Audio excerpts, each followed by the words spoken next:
Hey everybody, welcome back. Alright, so in this lesson we are going to make the pad sound. So if you downloaded the work files from YouTube, you can load up the individual preset in Vital. If you have actually bought the tutorial, you can just install the whole preset pack. So just open up Vital, go to the hamburger menu, and if you just want to import the individual preset, just go open external preset. You can also import the bank, which will be in the same location. I'm just going to open the external preset. So just navigate to the downloaded files, go to the work files, Vital patches, and then we want the pad gentle detune, so just double click that. Just going to solo it. So this is what we're going for.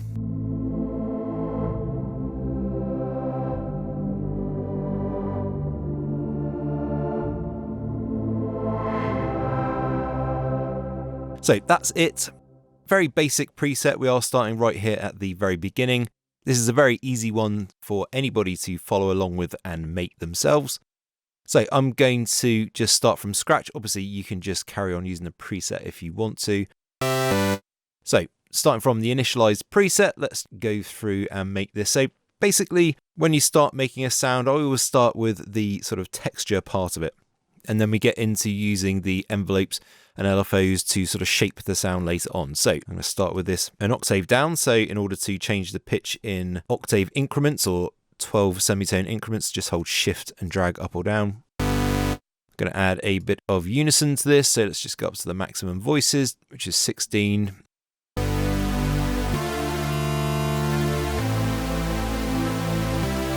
So about 12% sounds quite lovely. And then let's add our second oscillator.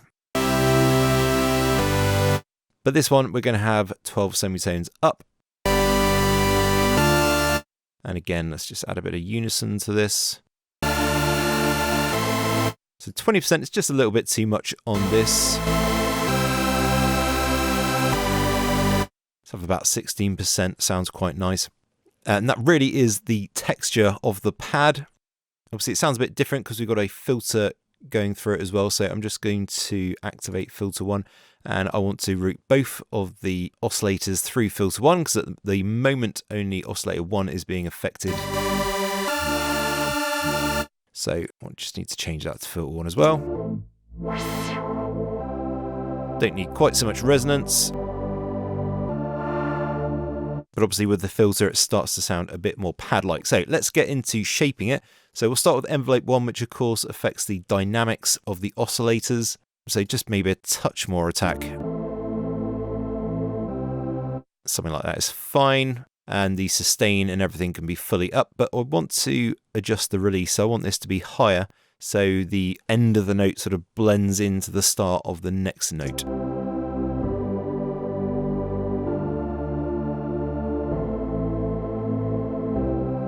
Something like that is fine. And then one of the sort of most important parts of this sound is obviously the filter cutoff being modulated by one of the envelopes. So let's just click on envelope 2 here, and I'm going to drag this over and have it modulating the cutoff of filter 1. But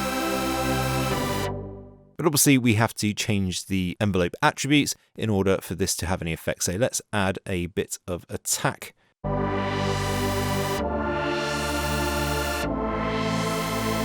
So we can see here, obviously the attack isn't quite long enough. It's just getting to sort of full power, sort of halfway through the note, which might be fine. It depends what you want to do with your pad, but I want this sort of going to full power over time and for the full length of the notes.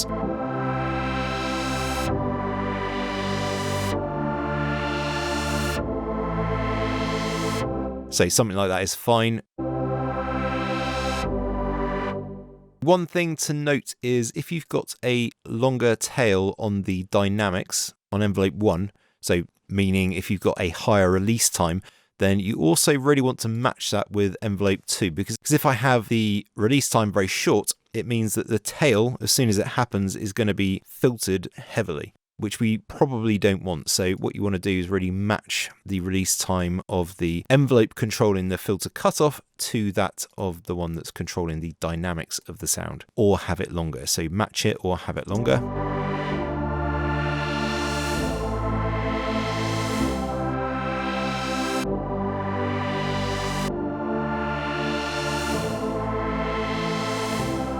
So you can hear there at the end of the note with the release fully open, obviously you can hear that sort of shininess. It's maybe a little bit too shiny, so I'm just going to back it off a bit. But we don't want it sounding dead like it does when you have the release right down.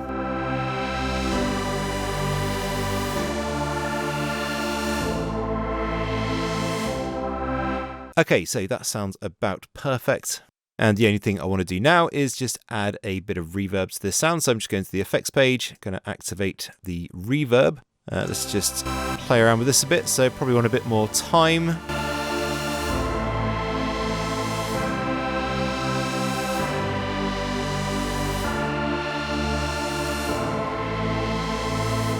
And we'll roll off a bit of the low end as well. But it adds a little bit more space to that sound. I'm just going to back it off slightly as well because we're going slightly into the red there.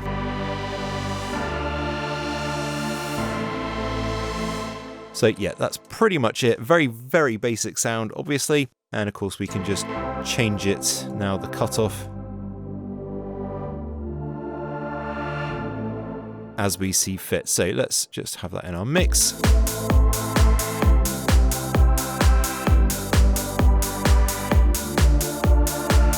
Okay, so that sounds good. I think we'll probably only have the pad during the sort of verse sections anyway. It's probably not going to be playing at the same time as the beat because, as I've mentioned, we're going to have quite a bit going on later on. We've got guitar and vocals and another lead sound, which we'll get to in a bit. So there's going to be quite a lot going on, but I'm definitely happy with how the sounds come out. So that's it for this lesson. In the next lesson, we'll be making the bass line. Thanks very much for watching, guys and girls. See you in the next one.